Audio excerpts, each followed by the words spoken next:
अजून एका महत्त्वाच्या घडामोडीकडे वळूया। विरोधी पक्षनेते पदाकरता अद्याप अर्ज आलेला नाहीये। विरोधी पक्षनेतेपद कुणाला मिळणार याची चर्चा होती। विरोधी पक्षनेता असणार का हेही बोललं जात होतं। विरोधकांकडून अजून अर्ज आला की मग त्यावर विचार करू असं महायुतीचे नेते सांगतात। न्यूज 18 लोकमतला नार्वेकरांनी ही माहिती दिलेली आहे। विधानसभा अध्यक्ष राहुल नार्वेकर यांना विरोधी पक्षनेते संदर्भात विचारलं असता त्यांनी ही माहिती दिली आहे की विरोधकांकडून अर्ज आलेला नाही। विरोधकांकडून अर्ज आला की त्या नावावर आम्ही विचार करू। विधानसभा अध्यक्ष राहुल नार्वेकरांनी न्यूज 18 लोकमतला ही माहिती दिली। विरोधी पक्षनेते पदाकरता विरोधकांकडे आवश्यक संख्याबळ नाहीये। विधानसभा अध्यक्षच विरोधी पक्षनेते पदाचा निर्णय घेतील असं मुख्यमंत्री देवेंद्र फडणवीसांनी सांगितलं होतं आणि त्यानुसार राहुल नार्वेकर असं म्हणतायत की अजून सुद्धा अर्ज आलेला नाहीये। आमचे प्रतिनिधी तुषार उपनवर यांच्याशी बोलूया। तुषार, विरोधी पक्षनेता सभागृहामध्ये हवा ही भूमिका मुख्यमंत्री देवेंद्र फडणवीसांनी आधीच स्पष्ट केलेली होती आणि या संदर्भातला निर्णय राहुल नार्वेकर घेतील, विधानसभा अध्यक्ष घेतील असंही सांगितलं होतं। काय आत्ताचा अपडेट आहे?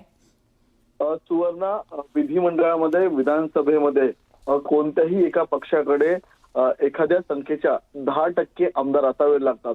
288 आमदारांपैकी 10% संख्या म्हणजे जवळपास 28 ते 29 आमदार एखाद्या पक्षाकडे लागतात। सध्या तांत्रिक दृष्ट्या पाहिलं तर कोणत्याही पक्षाकडे एवढी आमदारांची संख्या नाहीये। मुख्यमंत्री देवेंद्र फडणवीस यांनी सभागृहामध्ये मान्य केलं की सभागृहामध्ये विरोधी पक्षनेता असावा। प्रत्येक विरोधी पक्षनेत्याचं म्हणणं आम्ही ऐकून घेतलं जाणार आहे। मात्र या हिवाळी अधिवेशनामध्ये नागपूरला आपल्याला विरोधी पक्षनेता पाहायला मिळणार की नाही या संदर्भात अजूनही संभ्रम आहे। कारण की विधानसभा अध्यक्ष राहुल नार्वेकर यांच्याकडे राष्ट्रवादी असेल, शिवसेना असेल किंवा काँग्रेस असेल या तिन्ही पक्षाकडून अद्याप विरोधी पक्षनेता संदर्भामध्ये कोणताही अर्ज पाठवण्यात आलेला नाहीये।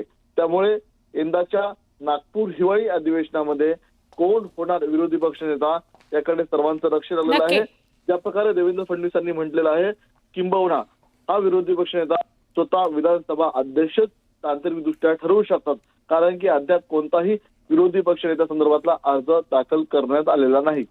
नक्की तुषार, धन्यवाद आपण ही माहिती दिली त्याबद्दल। बावनकुळेंनी एकनाथ शिंदेंची भेट घेतली। दोघांमध्ये तब्बल 1 तास चर्चा झालेली आहे। महत्त्वाची बातमी आहे, काल संध्याकाळी या दोघांमध्ये चर्चा झालेली आहे आणि तब्बल 1-1.25 तास चर्चा झाली।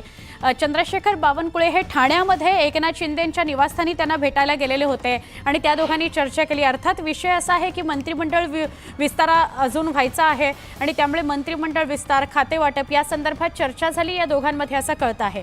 न्यूज 18 लोकमतला सूत्रांनी ही माहिती दिली आहे की भाजपचे प्रदेशाध्यक्ष चंद्रशेखर बावनकुळे यांनी रात्री उशिरा एकनाथ शिंदेंची भेट घेतलेली आहे।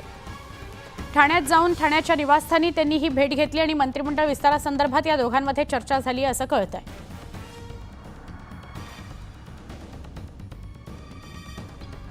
आमचे प्रतिनिधी अजित मांढरे यांना अधिक विचारूया।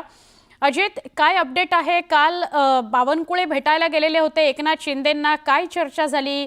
खातेवाटप अजून म्हणजे खातेवाटपावर अजून बोलणी पूर्ण झालेली नाहीयेत का? मंत्रिमंडळ विस्तारासंदर्भात झाली का चर्चा? काय नेमकं?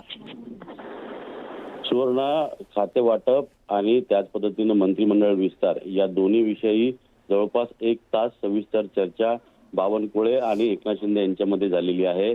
जी माहिती मिळते त्यानुसार बावनकुळे यांच्याकडून उपमुख्यमंत्री एकनाथ शिंदे यांना काही फॉर्म्युले आणि काही खाते वाटपाबाबत जे काही त्यांच्या पक्षश्रेष्ठींमध्ये ठरलेलं आहे त्या गोष्टी ज्या आहेत त्या कळवलेल्या आहेत।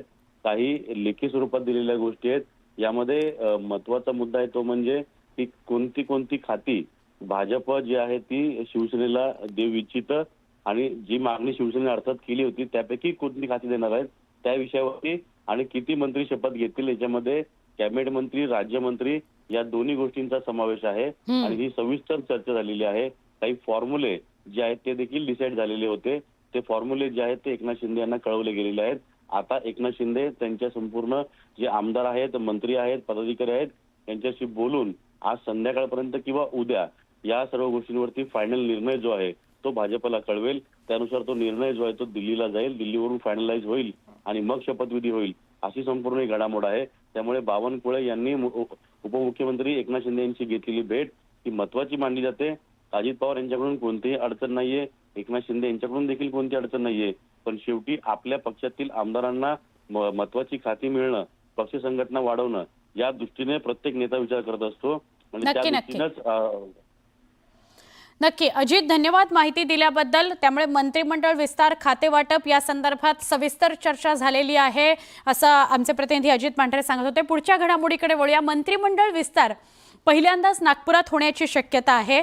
नागपूरला हिवाळी अधिवेशन होत आहे. अधिवेशनाच्या एक दिवस आधी किंवा पूर्वसंध्येला हा विस्तार होईल अशी माहिती मिळते. यापूर्वी कधीही नागपुरात शपथविधी झालेला नाहीये. अधिवेशनाच्या आधी तो होऊ शकतो, म्हणजे विस्तार होऊ शकतो. मंत्रिमंडळाच्या यादीवर अंतिम शिक्कामोर्तब होईल. भाजपच्या वाट्यातील केवळ 2च खाती मित्रपक्षांना जाणार असल्याची सूत्रांची माहिती आहे. यापूर्वी इतिहासात एकदाही उपराजधानी नागपुरात मंत्रिमंडळ शपथविधीचा कार्यक्रम झालेला नाहीये, पण यावेळेला कदाचित तो होऊ शकतो. अधिवेशनाच्या आधी मंत्रिमंडळ विस्तार होऊ शकतो.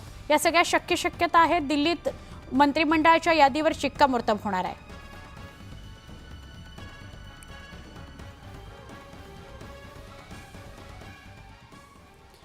आमचे प्रतिनिधी राहुल झुरी यांना अधिक विचारूया. राहुल, असं होऊ शकतं की नागपुरामध्ये अजून सुद्धा कधी शपथविधीचा कार्यक्रम नाही झालाय, पण तो यावेळेला होईल. मंत्रिमंडळ विस्तारासंदर्भात शिक्कामोर्तब झाल्यावर तिथेच त्याची घोषणा होईल आदल्या दिवशी हिवाळी अधिवेशनाच्या. पद्धतीनं तीनही प्रमुख नेत्यांची तयारी किंवा हालचाली ज्या दिसत आहेत, अर्थात मुंबईत शपथविधी होईल याची शक्यता आता जवळपास मावळलेली आहे. जे इच्छुक जे होते या मंत्रिपदासाठी त्यांनी आपापला मतदारसंघ गाठायला सुरुवात केली. एकंदरीत बघितलं तर मुंबईत काही हालचाली होत नाहीत आणि त्यामुळं शेवटच्या टप्प्यामध्ये या सगळ्या हालचाली नागपूरमध्ये होतील अशी जी आहे ती शक्यता निर्माण झाली. एकंदरीत खाते वाटपाचा अंतिम तिढा दिल्लीतच सुटेल. मात्र भाजपनं नगरविकास पासून महत्वाची खाती जी आहे ती आपल्याकडे ठेवण्याचा निर्णय जो आहे तो दोन्ही मित्रपक्षांना कळवला. याच सोबत त्यांना दिली जाणारी किंवा त्या बदल्यात दिली जाणारी खाती याबद्दलचा निरोप देखील यापूर्वीच अजितनं सांगितल्याप्रमाणे चंद्रशेखर बावनकुळे यांनी उपमुख्यमंत्री एकनाथ शिंदे आणि उपमुख्यमंत्री अजित पवार यांच्याकडे पोहोचवलाय.